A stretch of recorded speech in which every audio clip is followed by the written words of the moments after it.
The last 2 weeks we spoke about the eye and then the ear. तो पिछले 2 सप्ताहों में सभाओं में हमने 2 विषयों के ऊपर अध्ययन किया, एक तो आंख के ऊपर और दूसरा कान के ऊपर।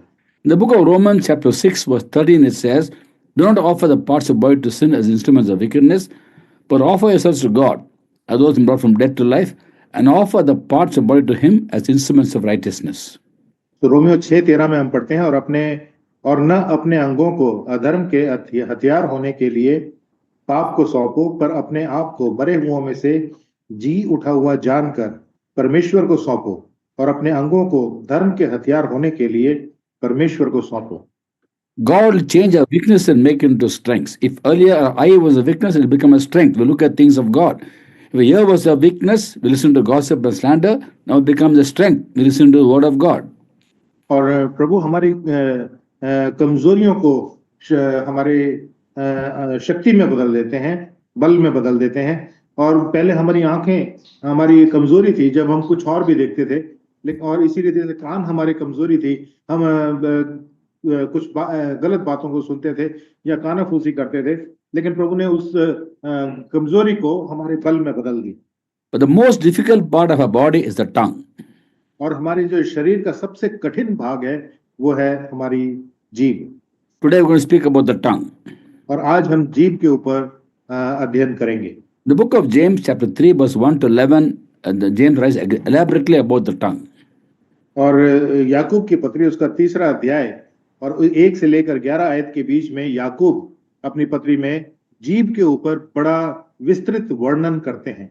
He writes that man can tame every animal, bird, reptile, but no man can tame the tongue.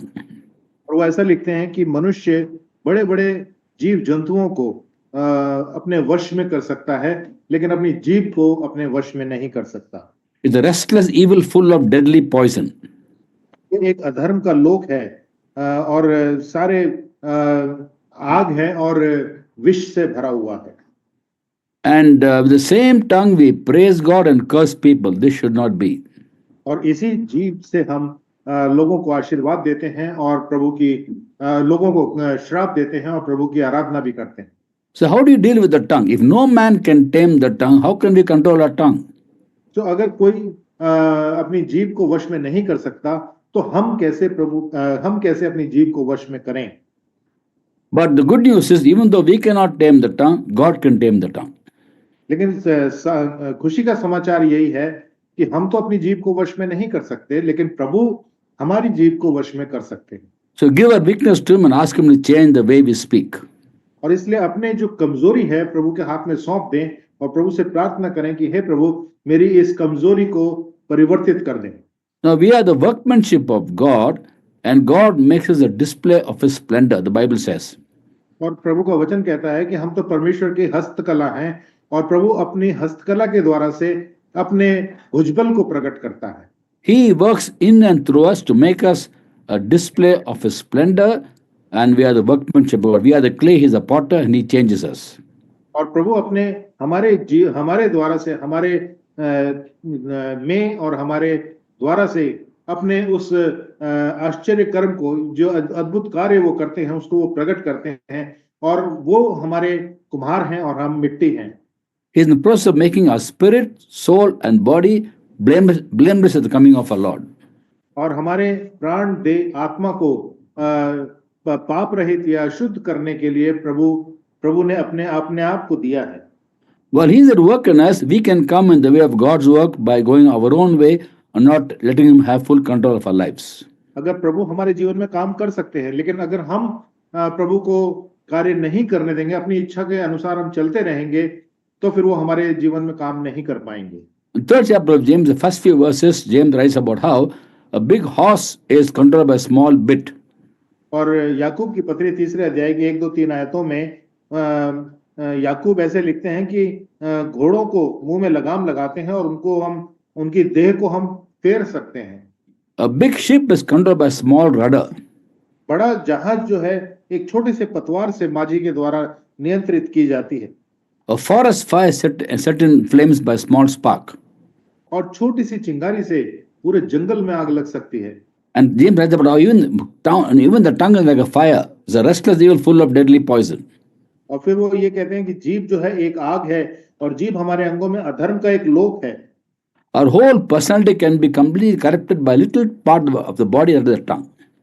और पूरा हमारे जो व्यक्तित्व है वो नाश हो सकता है सिर्फ छोटे से हमारे देह के अंग के द्वारा से, वो है जीभ के द्वारा से। Read in the Bible about how when God began to use his people, he made sure the tongue was dealt with. और जब प्रभु ने अपने लोगों से कार्य करना शुरू किया तो उन्होंने इस बात को पहले नियोजित किया कि कैसे जीभ का हम उपयोग करेंगे। God called Isaiah to be a prophet. In the book of Isaiah chapter 6 verse 1 to 8, we read about how a seraph took a live coal from the altar and touched Isaiah's mouth and cleansed his speaking. और जब यशिया को प्रभु ने इस्तेमाल करना शुरू किया तो प्रभु ने यशिया 6 अध्याय 1 से लेकर 6 आयतों के बीच में हम पढ़ते हैं कि प्रभु ने कैसे, उसके प्रभु वचन से हम देखते हैं कि कैसे सराप जो स्वर्गदूत है उसने वेदी में से अंगारा लेकर के उसके मुंह को छुआ। And after that the Lord asked Isaiah, whom shall I send, who shall go for us? उसके बाद प्रभु ने फिर यशायाह से पूछा कि मैं किसको भेजूं, मेरे लिए कौन जाएगा। First the sin of his tongue was dealt with, was atoned for, and then only God used him. पहले उसकी जुबान के जो पाप थे या तरीका था इस्तेमाल का, उसको प्रभु ने पहले उसके ऊपर काम किया, उसके बाद फिर उसको अपने राज्य के लिए इस्तेमाल किया। Also we read about the prophet Jeremiah. When he ministered, he faced a lot of opposition. और फिर हम यिर्मयाह के बारे में भी पढ़ते हैं, जब वो उसने प्रभु की सेवकाई कर रहा था तो उसने बहुत सारे विरोध का सामना किया। उसने He was persecuted by people, and then he is complaining to God about persecutors. और उसने लोगों के द्वारा से बहुत सारा दुख सतावट सहा, और उसके बाद उसने प्रभु से शिकायत भी की कि हे प्रभु, मुझे लोग सताते हैं। In the book of Jeremiah chapter 15 verse 16 we read about how he says to God, Lord, avenge me on my persecutors. और फिर यिर्मयाह 15 अध्याय उसकी 16 आयत में हम पढ़ते हैं कि वो परमेश्वर से कहते हैं कि जो तेरे वचन के द्वारा से तू मुझे मेरा बदला ले, पलटा ले। And he's asking God to vindicate him before the persecutors. In fact, he complained about persecutors, accusers, wicked people, and also he complained God about God. और फिर वो तो अपने सताने वालों के लिए भी और जो उसके ऊपर दोष लगा रहे उनके ऊपर भी, सबके ऊपर वो दोष लगा रहा था, और उसने परमेश्वर के ऊपर भी उंगली उठाना शुरू किया। And in Jeremiah 15:19 the Lord tells him, if you repent, I will restore that you serve me. If you utter worthy and not worthless words, then you'll be my spokesman. और 15 अध्याय यिर्मयाह 15 और उसकी 19वीं आयत में पढ़ते हैं हम ये सुनकर यहोवा ने यूं कहा, यदि तू फिरे तो मैं फिर से तुझे अपने सामने खड़ा करूंगा। यदि तू अनमोल को कहे और निकम्मे को अनमोल कहे और निकम्मे को न कहे, तब तू मेरे मुख के समान होगा। वे लोग तेरी ओर फिरेंगे, परंतु तू उनकी ओर न फिरना। Also when Levi was called to be a priest, God made a very special covenant with Levi. और जब लेवी को प्रभु ने बुलाया अपने लिए, तो उसने उसके साथ बड़े विशेष बुलाहट से उसको बुलाया। God never gave Levi physical land in the land of Canaan. लेवियों को प्रभु ने कभी भी कोई भौतिक जमीन का टुकड़ा नहीं दिया कनान में। But God made a very special covenant with Levi. लेकिन प्रभु ने एक विशेष वाचा लेवियों से बांधा। In Malachi chapter 2, 5 to 7, the Lord tells about Levi. Malachi 2 और उसका 5 से 7 तक हम पढ़ते हैं। मेरी जो वाचा है, I'll quote English and then you can also read it in Hindi. God says, my covenant with him was covenant of life and peace I gave them to him. This call for reverence. He revered me and stood in awe of my name. True instruction was his mouth. Nothing false was found upon his lips. He walked with me in peace and uprightness and turned many from sin. For the lips of a priest ought to preserve knowledge, and from his mouth men should seek instruction, because messenger of the Lord Almighty. मेरी जो वाचा उसके साथ बंधी थी वह जीवन और शांति की थी, और मैंने ये इसलिए उसको दिया कि वो भय मानता रहे, और उसने मेरा भय मान भी लिया और मेरे नाम से अत्यंत भय खाता था। उसको मेरी सच्ची व्यवस्था कंठस्थ थी और उसके मुख से कुटिल बात न निकलती थी।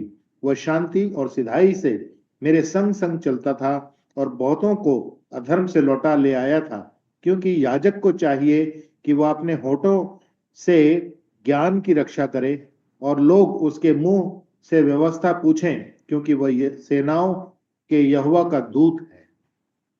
सेनाओं के यहोवा का दूत है. He is a messenger of the Almighty. Then nothing false is found upon his lips. The same mouth that speaks the word of God cannot speak loose talk. और यहाँ पर हम देखते हैं कि वो तो सेनाओं के यहोवा का दूत है, और फिर ये भी हम पढ़ते हैं कि उसके मुंह से कोई कुटिल बात ना निकली थी। इसका अर्थ यही है कि जिस मुख का इस्तेमाल हम परमेश्वर के लिए, वचन के लिए इस्तेमाल करते हैं, उससे हम कुटिल बातें ना बोलें। The calling for every Christian is to speak the word of God. No, it's not just for preachers and teachers. और हर एक मसीही की बुलाहट यही है कि वो परमेश्वर के वचन को बोले, ना सिर्फ प्रचारक और पासवानों के लिए नहीं है। The first letter of Peter was written to people Christians living in the land of Turkey. Today is Turkey, but those days there were 5 regions: Pontus, Galatia, Cappadocia, Asia and Bithynia. और पत्रस की जो दूसरी पत्री है, No, first letter. पहली पत्री वो विश्वासियों के लिए लिखी गई थी जो कपदूनिया, मकिदूनिया और 5 जगह। Read first verse of chapter 1 of First Peter. पतरस की ओर से जो यीशु मसीह का प्रेरित उन प्रदेशियों के नाम जो पुंतुस, गलतिया, कपदूकिया, आसिया और बिथुनिया में तितर बितर होकर रहते हैं। God's people, not necessarily apostles, prophets, evangelists, pastors or teachers, for people of God, children of God, Christians. ये परमेश्वर के लोगों के लिए, ये जरूरी नहीं कि कोई प्रेरित हो या कोई प्रचारक हो या कोई पासवान हो, वो उनकी आवश्यकता नहीं। जो भी परमेश्वर का जन कहलाता है उसके लिए लिखी गई पत्री है। To them Peter writes in 1 Peter 4:11, if anyone speaks, he must do to the one speaking the very words of God. और पतरस इन्हीं विश्वासियों के लिए पहले पतरस 4 अध्याय 11वीं आयत में लिखते हैं, यदि कोई बोले तो ऐसा बोले मानो परमेश्वर का वचन है। What you speak must be words that come from God to glorify God and edify God's people. जो कुछ भी हम बोलें वो परमेश्वर की ओर से दिया गया वचन हम बोलें, और वो सभी के लिए, सामने वालों के लिए, जो सुनने वाले हैं उनके लिए उभारने का, प्रोत्साहन का कारण हो। When you speak things to pull down people, we grieve the Holy Spirit of God. और जब हम किसी को नीचे गिरा देने के लिए बोलते हैं तो हम पवित्र आत्मा परमेश्वर को खेदित करते हैं, दुखित करते हैं। In Ephesians chapter 4 verse 29 we read, इफिसियों 4:29 में हम पढ़ते हैं, Paul writes, don't let any unwholesome talk come out of your mouth, but only what is useful for building up others, that according to need, that benefit those who listen. कोई गंदी बात तुम्हारे मुंह से ना निकले, पर आवश्यकता के अनुसार वही जो उन्नति के लिए उत्तम हो, ताकि उससे सुनने वालों पर अनुग्रह हो। And the next verse says, do not grieve the Holy Spirit of God.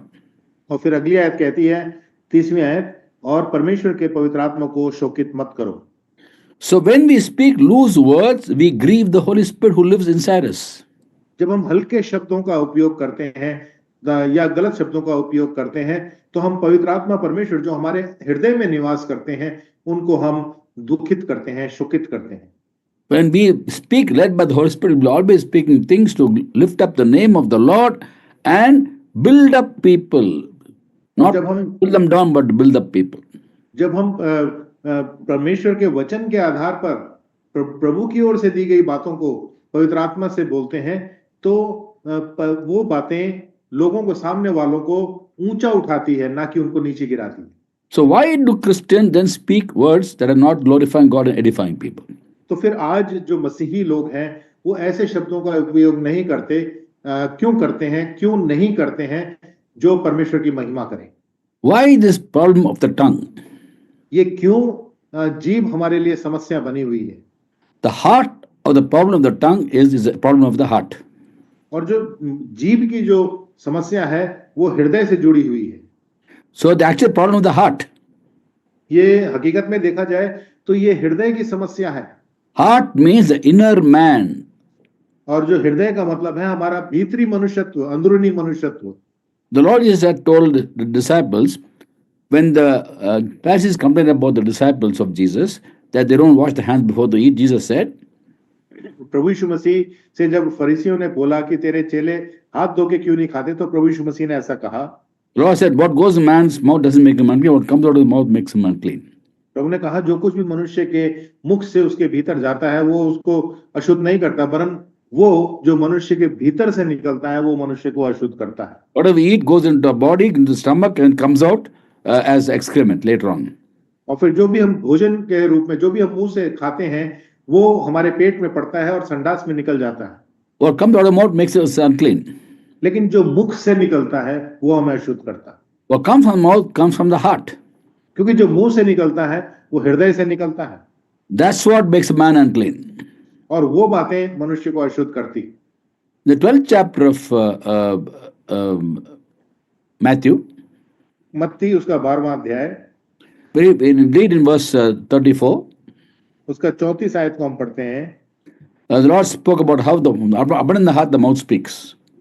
और प्रभु ने बताया कैसे कि क्या हमारे मुंह से क्या निकलता है। From the overflow of the heart the mouth speaks. और जो मन में भरा है वही मुंह पर आता है। And what comes mouth comes from the heart. This is what makes a man unclean. और जो मनुष्य के मन में भरा होता है वही मुंह से निकलता है और वही मनुष्य को अशुद्ध करता है। Verse 35 says, the good man brings good things from good stored up in his heart. और 35वीं आयत में लिखा है, भला मनुष्य मन के भले भंडार से भली बातें निकालता है। The evil man brings evil things from the evil stored up in his heart. और बुरा मनुष्य बुरे भंडार से बुरी बातें निकालता है। So what the heart is full of, that's what we speak. जो हमारा हृदय में भरा रहता है वही तो हम बोलते हैं। Next week I'm going to speak about more specifically and detail about the heart. और अगले हफ्ते भाई कहते हैं कि मैं हृदय के ऊपर, मन के ऊपर मैं चर्चा करूंगा और विस्तृत रूप से चर्चा करूंगा। What the heart is full of depends on what we keep on seeing and what we keep on hearing, and we spoke about that in the last 2 weeks. और हमारा हृदय किस चीज से भरा रहता है, वही चीजें जो हमारी आंखें देखती हैं और हमारे कान, जो पिछले 2 सप्ताह हमने वर्णन किया। What keeps on seeing enters the mind, we think about it, from the mind it goes to the heart. जो कुछ भी हम देखते रहते हैं वो हमारी आंखों के द्वारा से हमारे हृदय में चला जाता है और फिर वो हृदय से निकलता है। Whatever we keep on hearing, the talk of people, the foolish talk of people, the evil talk of people, we listen to that, it goes in the mind, goes into the heart. और जो हमारे कानों से हम सुनते हैं लोगों की मूर्खतापूर्ण बातें और अज्ञानता की बातें जो हम सुनते हैं वो हमारे कानों से हमारे मन में चला जाता है और फिर वो मन से फिर निकलता है मुंह से। When the heart is full of all those things, automatically the mouth starts speaking that. और जो हमारा हृदय में भरा रहता है वो हृदय से निकलना शुरू होता है। David was a man of peace. Dawood जो है वो शांति का पुरुष था। In Psalm 120 verse 6 and 7 he writes, bhajan Samhita 120 120 6 and 7. 120 उसका 6 और 7 आयत में वो भजनकार लिखते हैं, Too long have I lived among people who hate peace. I am a man of peace, but when I speak, they are for war. बहुत काल से मुझको मेल के बैरियों के साथ बसना पड़ा है। मैं तो मेल चाहता हूं परंतु मेरे बोलते ही वे लड़ना चाहते हैं। Or you keep on listening from people, we spend a lot of time with people who indulge in loose talk, that goes into, we hear that, we go to the mind, goes to the heart and contaminates the heart. और जो फिर हम लोगों की बकवादी बातों को सुनते रहते हैं वो हमारे कानों से हमारे हृदय में भर जाता है, पूरा भर जाता है और फिर वो हमारे हृदय को दूषित करता है और फिर वही हमारे मुख से निकलता है। So in other words, we have to guard our hearts. I'll talk about that next week. But the mouth is very important. The tongue is very important. We should realize that once we speak something, you can't take it back. तो दूसरे शब्दों में हम ये कहेंगे कि हमारे हृदय के लिए, मन के लिए हमें बड़े चौकन्ना रहना है। वो अगले हफ्ते भाई कहते हैं मैं चर्चा करूंगा, लेकिन उसके लिए जबान को हमें नियंत्रण में रखना बहुत आवश्यक है। A loose word spoken cannot be taken back. जो हम ओछे शब्द बोलते हैं वो वापस हम ले नहीं पाएंगे। It already done the damage to people. वो तो जैसे हमारे मुख से निकलता है वैसे ही नुकसान पहुंचा चुका होता है दूसरे मनुष्य के हृदय We have to avoid all the loose talk that people indulge in. जो भी हम हल्की बातें जिसमें हम लगे रहते हैं, संलग्न रहते हैं, उसको हमें रोकना। In 1 Peter chapter 1, verse 1, Peter wrote about how we had to put away certain things in our heart which even before begin to grow in the knowledge of God, begin to grow up in our salvation. पहला पतरस पहला अध्याय और Chapter 1, no, 1 Peter chapter 2, verse 1. पहला पतरस दूसरा अध्याय और उसकी पहली आयत में पतरस ऐसे लिखते हैं, इसलिए सब प्रकार के बैर भाव और छल और कपट और डाह और बदनामी को दूर करके. And the word slander is used in English. What is the word for slander in Hindi? Hypocrisy, slander. Last quality there, slander. What is that in Hindi? बदनामी और बदनामी को दूर करके. Yeah, in other words, people slander someone else to us, we shouldn't listen to that. और दूसरे शब्दों में हम ये कहें कि जब लोग हमारे लिए हमें बदनाम करने की बातें बोलते हैं तो उसके सुनने की आवश्यकता नहीं है. When they keep on slandering somebody else to us, we listen to slander, it gets into the heart, and after some time we start slandering the same person. जब वो लोग दूसरे लोगों के बारे में कोई बुरी बातें बोलते हैं या बदनामी की बातें बोलते हैं तो हमें उसको सुनने की आवश्यकता नहीं है. Similarly, in the book of Proverbs, chapter 18, verse 8, it talks about gossip. और इसी रीति से हम देखते हैं नीति वचन 18 और उसके 8 आयत में हम पढ़ते हैं. It talks about the words of a gossip are like choice morsels that go into the inner parts, innermost part of the man. कानाफूसी करने वाले के वचन स्वादिष्ट भोजन की नाई लगते हैं, वे पेट में पच जाते हैं. It enters the inner man. So some people tell me, I don't speak gossip. When people share something with me, I listen to them. They are gossiping, I listen to the gossip they say. और ये जो कानाफूसी के जो वचन है ये पेट में पच जाते हैं, हमारे भीतरी मनुष्यत्व में चले जाते हैं. और भाई कहते हैं मुझसे किसी ने कहा कि मैं तो कानाफूसी नहीं करता हूं, लेकिन कोई कानाफूसी कर रहा है तो मैं उसकी सुन लेता हूं. Now, in the guise of sharing their problems with us, they talk about somebody else and gossip about somebody's behavior. और फिर वो जब हमसे ये कहेंगे कि वायदा वचन दो कि मैं किसी को नहीं बताओगे, ऐसे हम बोलते हैं, बोल के फिर वो बहुत सारी बातें हमें किसी के बारे में बदनाम करने की या कानाफूसी की बातें वो करते हैं. While they say, I don't gossip myself, I'm only listening to somebody who has a problem. I want to lend my shoulder to this person to share his problem with me.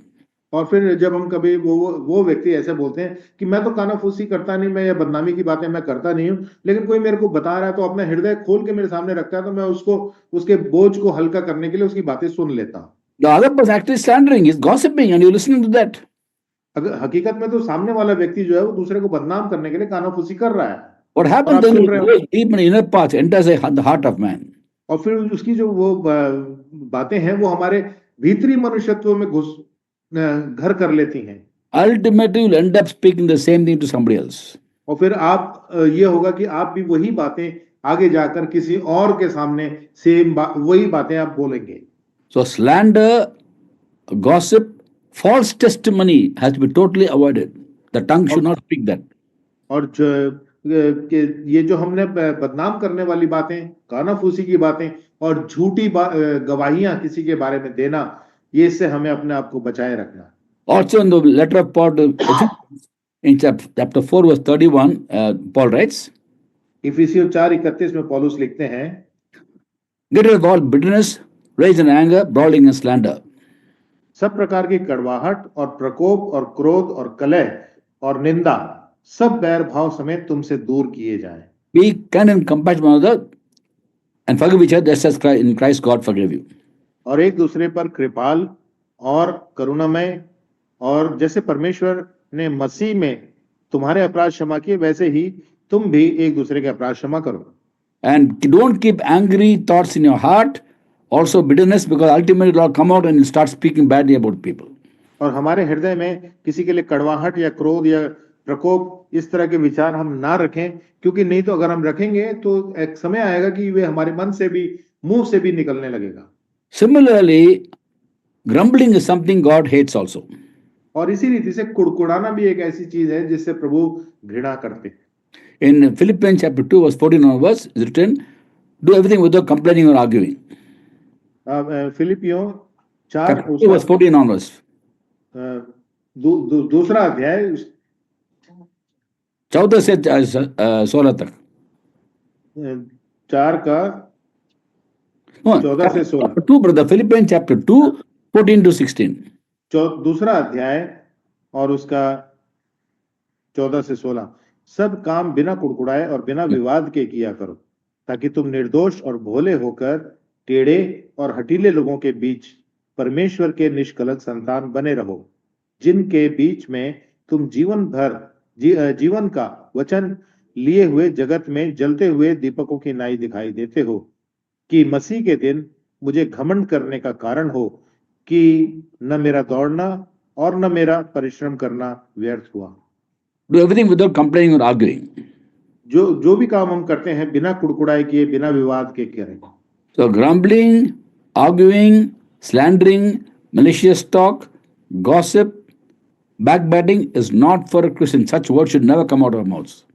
और कुड़कुड़ा के बात करना, विवाद के करना, कलह करना, किसी की निंदा करना और किसी का बदनामी करना, और ये सब बातें जो हैं, कानाफूसी करना, ये सब बातें हमारे मुंह से नहीं निकलनी चाहिए। What's the solution for that? तो इसका अब समाधान क्या है, हल क्या है? Solution: listen to God's word and read God's word. समाधान इसका यही है, परमेश्वर के वचन को पढ़ें और परमेश्वर के वचन को ही सुनें। With the eyes we read the Bible, with the ears we listen to the word of God. So परमेश्वर के वचन को आंखें, परमेश्वर के वचन, as we hear the word of God being preached and taught, listen and also read yourself the Bible and apply in your life. परमेश्वर के वचन को हम पढ़ें, परमेश्वर के वचन को सुने, जब हमारे सामने वचन प्रचार किया जाता है उसे सुने, और जब सुने तो उसे अपने जीवन में लागू भी करें। There are so many benefits of God's word. बहुत सारे फायदे हैं परमेश्वर के वचन को सुनने और पढ़ने के। Today, Lord is in the business of writing the scriptures in our hearts and minds. आज परमेश्वर हमारे हृदय में वचन को लिख रहे हैं। In the hearts and minds. हमारे मनों में और हमारे हृदय में वचन को लिख रहे हैं। This prophecy in the Old Testament time, Jeremiah 31:33, now fulfilled according to Hebrews chapter 8 verse 10. पुराने समय में यिर्मयाह 31:33, अभी नए समय में इब्रानियों की पत्री में chapter 8 verse 10, इब्रानी 8 और उसकी 10 आयत में पूरा हो जाता है, where the Lord writes his word in our hearts and minds. जहां पे प्रभु का वचन कहता है, मैं अपनी व्यवस्था उनके मन में डालूंगा और उनके हृदय पे लिखूंगा। And one thing about God's word is the God's word cleanses. और एक बहुत अच्छी बात परमेश्वर के वचन का है, वो ये कि परमेश्वर का वचन हमें शुद्ध करता है। In John 15:3, Jesus says to disciples, "You are already clean because the word I have spoken to you. You are already clean because the word I have spoken to you." यूहन्ना 15:3 में प्रभु यीशु मसीह ने अपने चेलों से कहा, कहा तुम उस वचन के कारण जो मैंने तुमसे कहा है शुद्ध हो। शुद्ध हो, you are clean, you are sanctified by the word of God. Old Testament says in Psalm 107 verse 20, he sent forth his word and healed. और पुराने नियम में भजन 107 और उसकी 20वीं आयत में हम पढ़ते हैं, वहां पे लिखा है, वह अपने वचन के द्वारा उनको चंगा करता है। So if the heart is full of wrong things, heart and mind, and because we speak loose words, it could be gossip, slander, whatever, as God's word goes deep on hearts and minds, it cleanses the heart and mind. अगर हमारा हृदय और हमारे मन में संसार की बातें या गलत बातें भरी हुई हैं, तो जैसे ही परमेश्वर का वचन हमारे मन में और हमारे हृदय में जाता है तो वो उसको शुद्ध करना शुरू करता है। And the Lord identified certain qualities in the heart, bad qualities in the heart, which we had to throw away. और फिर परमेश्वर जो हमें प्रकट करते हैं कि ये चीजें तुम्हारे हृदय में गलत हैं, जो रखी हुई हैं, इसको तुम्हें निकाल के फेंक देने का है। When you compare Matthew 15:19 with Mark 7:22, we find 14 different things mentioned by Jesus, which are in the heart of people. और मरकुस 7 और 14 में हम लगभग 14 बातों को देखते हैं जो प्रभु कहते हैं मनुष्य के हृदय में बसी रहती हैं। In Matthew 15:19, he talks about evil thoughts, murder, adultery, sexual immorality, theft, false testimony and slander. तो मत्ती उसका 15वां अध्याय और उसकी 19 से आगे हम पढ़ते हैं, क्योंकि कुचिंता, हत्या, परस्त्रीगमन, व्यभिचार, चोरी, झूठी गवाही, निंदा मन ही से निकलती हैं। And then ये 20 also. No, no, not only. Mark 7, chapter verse 22, Jesus identifies 7 more things. और फिर जब हम मरकुस उसके 7 और उसके 22वें आयत में हम आते हैं तो वहां पर प्रभु When look at 25 and 22, there are 13 things, but 6 already mentioned by Matthew. So I'll quote, he said the 7 things additional to Matthew 15:22, which is 15:19, which is quoted by Mark.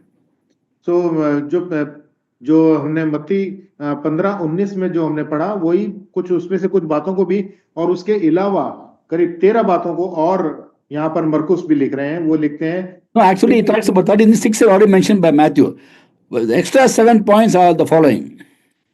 और जो हमें इसको जोड़ करके पढ़ना है मत्ती 15-19 में जो 6 बातों को हमने देखा उससे 6 बातों को जोड़ करके फिर हमें मरकुस 7:21 से आगे पढ़ना है. He has written about greed, malice, deceit, lewdness, envy, arrogance, folly. और यहाँ पर हम पढ़ते हैं बुरी बुरी चिंताएं, व्यभिचार, चोरी, हत्या, परस्त्रीगमन, लोभ, दुष्टता, छल, लुचपन, कुदृष्टि, निंदा, अभिमान और मूर्खता, ये सब बातें निकलती हैं. Because the heart is full of all those things, ultimately start speaking those very things. We talk those things, we will live those things because the heart is full of that. क्योंकि हमारा हृदय में ये सब बातें भरी रहती हैं और हम जब हम इसी में जीवन व्यतीत कर रहे होते हैं तो यही हमारे जीवन से में प्रकट होने लगता है या निकलने लगता है, मन से जीवन मुख से निकलने लगता है. But the good thing is, the amazing thing is, God's word goes in heart and mind, automatically it's all cleansed by the Holy Spirit. लेकिन सबसे अच्छी बात यह है कि परमेश्वर का वचन जब हमारे हृदय में गहराई तक जाता है तो ये सारी बातें अपने आप हमारे हृदय से दूर हो जाती हैं, निकल जाती हैं. God writes the scriptures in our hearts and minds. परमेश्वर अपने वचन को हमारे हृदय और हमारे मनों में लिखते हैं. But we should allow him to do it. लेकिन हमें उनको हमें इजाजत देनी है कि वो करें, ये काम पूरा कर लें. In Colossians chapter 3 verse 16, Paul writes, कुलोसियों 3:16 में पौलुस लिखते हैं, let the word of Christ dwell in you richly as you teach and admonish one another with all wisdom. मसीह के वचन को अपने हृदय में अधिकाई से बसने दो और सिद्ध ज्ञान सहित एक दूसरे को सिखाओ. Let the word live in you richly, no limit to God's word. Ask him to write his scripture in heart and mind and make it a lifestyle. परमेश्वर के वचन को अधिकाई से बसने दो, उसका कोई सीमा नहीं है कि कितना, अधिकाई से, बहुतायत से हमारे हृदय में वो बसा रहे. We have to invest our time in knowing God more and more through his word. और हमें अपने समय का उपयोग करना है परमेश्वर को और अधिक जानने के लिए उनके वचनों के द्वारा सब. And 2 things in life never change. 2 बातें मनुष्य के जीवन में कभी नहीं बदलती. God never changes. Malachi 3:6, I the Lord do not change. तो 2 बातें कभी नहीं बदलती. एक तो परमेश्वर कहते हैं मैं परमेश्वर कभी नहीं बदलता. And in the book of Matthew 24 chapter verse 35, Jesus says, heaven and earth will pass away, but my words will never pass away. और मत्ती 24 और उसकी 35 वर्ष में प्रभु कहते हैं आकाश और पृथ्वी टल जाएंगे परंतु मेरी बातें कभी न टलेंगी. If you are wise people who invest our time in these 2 entities, God and his word, they never change. अगर हम बुद्धिमान लोग हैं तो हम इन 2 वस्तुओं के ऊपर अपना समय हम उपयोग करें, एक तो परमेश्वर के बारे में जानने के लिए और दूसरा परमेश्वर के वचन को पढ़ने के लिए. Everything else changes. बाकी सब बातें तो बदलती रहती हैं. So God's words heals, sanctifies, it makes us cleanse. All the unwanted talk goes away. Instead of that, we start praising God, thanking God, and worshiping God. So परमेश्वर का वचन जो है वो हमें चंगा करता है, वो हमें शुद्ध करता है, वो हमें धोता है, पवित्र करता है और जो हमारे अंदर की सारी खामियां हैं, बुराइयां हैं, उनको वो दूर करता है परमेश्वर का वचन. The vocabulary of Christian should be praise and thanksgiving. और फिर जो इसलिए करता है कि ये एक मसीही को प्रभु को धन्यवाद देना है और प्रभु की स्तुति और आराधना करना. Glorifying the Lord, परमेश्वर की महिमा करना है. exalting the Lord, परमेश्वर का गुणानुवाद करना है. honoring the Lord, परमेश्वर का सम्मान करना है, आदर करना है. praising the Lord, प्रभु की स्तुति करना है and thanking the Lord. और प्रभु को धन्यवाद देना है. That's a vocabulary for Christian. ये है मनुष्य के लिए दी गई शब्दावली, For Christian, I mean, not सब मनुष्य के लिए, यीशु मसीह मसीहियों के लोगों के लिए, लिए. मसीहियों के लिए। Now, what are the difference between all these things? और इनसे हम क्या समझते हैं? Difference between all the different things we are supposed to do. ये अलग अलग बातें जो हमें करनी है, इसमें क्या अंतर है? Glorifying God is to give Him all the credit for our lives. अगर हम प्रभु की महिमा करते हैं तो हमारे जीवन के लिए हम हर एक बात के लिए प्रभु को महिमा देते हैं। And glorifying God is to give Him all the credit. Exalting God is to lift Him up. अगर हम प्रभु की महिमा करते हैं तो हम हर चीज जो हमारे जीवन में घटित होता है उसके लिए हम प्रभु को सम्मान करते हैं, कहते हैं कि हाँ प्रभु से मेरे को मिला है। और दूसरी बात, Honoring God is to revere Him and obey Him. प्रभु का आदर करना मतलब प्रभु का सम्मान करना और उसको प्रथम स्थान देना। To praise Him is to speak well of Him. और जब उसकी हम स्तुति करते हैं तो उसके बारे में हम अच्छी अच्छी बातें बोलते हैं। And thank Him means thank Him in all circumstances. Thank Him for all things. और धन्यवाद देने का मतलब है जो भी मेरे जीवन में परिस्थिति है उस परिस्थिति के लिए मैं धन्यवाद देता हूँ। That's vocabulary for Christian. No grumbling, no arguing, no questioning God. यही है मसीहियों के लिए दी गई परमेश्वर की ओर से शब्दावलियां हैं जो प्रभु ने दिया है, और यही है मसीहियों के लिए। As we give our eyes, our ears, our tongues to the Lord and hearts to the Lord, slowly you'll find your entire vocabulary changes. और जब हम अपने कान, अपनी आंखें, अपना मन, हृदय प्रभु को सौंप देते हैं तो हमारे जीवन का पूरा मकसद ही बदल जाता है। The Holy Spirit through the Word of God sanctifies our heart and thereby also sanctifies our tongue. तो पवित्र आत्मा परमेश्वर हमारे हृदय को शुद्ध करते हैं और उसके साथ इसके द्वारा से हमारा जबान भी शुद्ध हो जाती है। God bless you all as we take seriously the Word of God.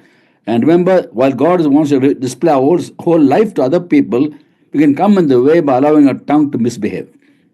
और प्रभु हम सबको आशीष दे इन वचनों के द्वारा से हम अपने प्रभु को अपने जबान को नियंत्रण करने के लिए हम प्रभु के हाथ में प्रभु को अपना जबान सौंपे, ताकि हमारे मुख से जो भी शब्द निकले वो प्रभु के महिमा के लिए हो, अनुग्रह, प्रभु के अनुग्रह से हो। Next week I'll speak on the heart. प्रभु का अनुग्रह हुआ तो भाई कहते हैं मैं हृदय के विषय में, मन के विषय में चर्चा करूंगा अगले सप्ताह। God bless you all.